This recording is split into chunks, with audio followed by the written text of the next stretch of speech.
Sirisha, my qualification MSc MEd, MA BEd Telugu lecturer. నేను కాలేజీకి ప్రిన్సిపాల్గా చేస్తున్నా. నా జర్నీ కూడా 23 ఇయర్స్ నుంచి ప్రభుత్వ ఉద్యోగం చేస్తూ అక్కడ 6,000 నుంచి 1,20,000, ఇప్పుడు ప్రస్తుతం 1,45,000 రూపాయల శాలరీ తీసుకుంటున్నా.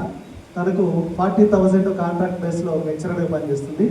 ఇద్దరికి కలిపితే 1,80,000 శాలరీ తీసుకుంటూ మరి ఈ అవకాశాన్ని, ఇక్కడ వచ్చినటువంటి అవకాశాన్ని తీసుకొని మీటింగ్స్ తెలుసుకొని ప్రతిరోజు ఒక చిన్న పిల్లలలాగా కూర్చొని నేర్చుకుంటూ వెస్టేజ్లో ఇద్దరం పని చేస్తున్నాం.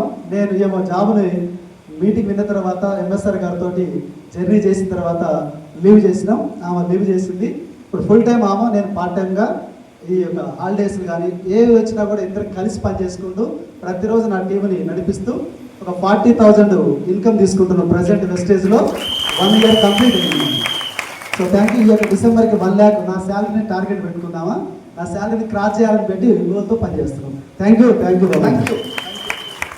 గురుకుల చరిత్రలో చదివితే చరిత్రలో రాయొచ్చు. ఆయన అయితే నాకేంటి అనమాకండి, కొంచెం తెలుసుకుంటే ఎక్కడన్నా వాడుకోవచ్చు. సార్ చాలా మందికి మన అసోసియేషన్లో ఎలాంటి వాళ్ళు పనిచేస్తారో తెలవాలి. God bless you. తొందరగా మీకు లక్ష్య కాదు, ఇంకా పెద్ద స్థాయికి వెళ్తారని ఆశిస్తున్నాం.